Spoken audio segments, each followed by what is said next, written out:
সমগ্র ইউরোপ জুড়ে চলছে নজিরবিহীন তাপপ্রবাহ। France, Italy, Spain, Germany, Portugal ও গ্রিস সহ বহু দেশে জারি করা হয়েছে সর্বোচ্চ মাত্রার তাপ সতর্কতা। প্যারিস সহ ফ্রান্সের প্রায় 16টি অঞ্চলে সর্বোচ্চ রেড অ্যালার্ট জারি করা হয়েছে। এছাড়াও আরো 68টি অঞ্চলে রয়েছে কম ঝুঁকির অরেঞ্জ অ্যালার্ট।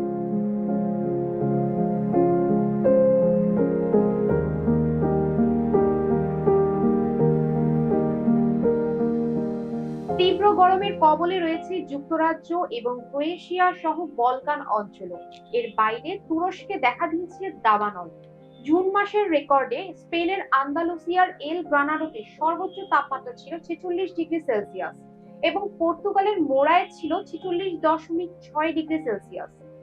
ইতালির রোম, মিলান ও ভেনিস সহ অন্তত 21টি নগরীতেও সর্বোচ্চ সতর্কতা জারি করা হয়েছে।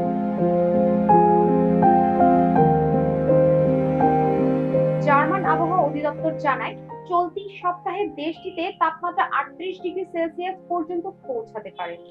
তাপদাহে রাইন নদীর পানির স্তর কমে যাওয়ায় মালবাহী জাহাজ চলাচল ব্যাহত হচ্ছে, ফলে পণ্য পরিবহনে খরচ বেড়ে যাচ্ছে।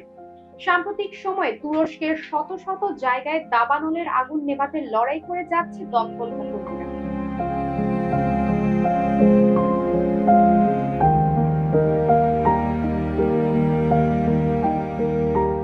ইজমিরের কাছাকাছি সেফেরিহিসার জেলায় দাবানলে 20টি বাড়ি পুড়ে গেছে এবং বহু এলাকা খালি করে দেওয়া হয়েছে। গ্রিসের রাজধানী এথেন্সের আশেপাশেও দাবানলে বেশ কিছু ঘরবাড়ি পুড়ে গেছে। এই তাপপ্রবাহে ফ্রান্স জুড়ে 200টির বেশি স্কুল আংশিক বা পুরোপুরি বন্ধ করে দেওয়া হয়েছে।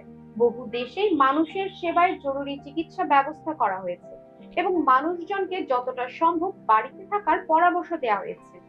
তীব্র তাপদাহ কেবল স্বাস্থ্যের জন্য হুমকি নয়, বরং জলবায়ু ও পরিবেশেও ব্যাপক প্রভাব ফেলছে। সপ্তাহের বাকি দিনগুলোতে এই তাপপ্রবাহ সর্বোচ্চ পর্যায়ে পৌঁছে যেতে পারে বলে আশঙ্কা আবহাওয়াবিদদের।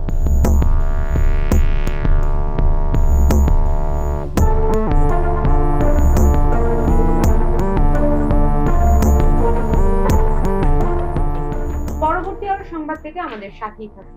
International desk, global voice 24।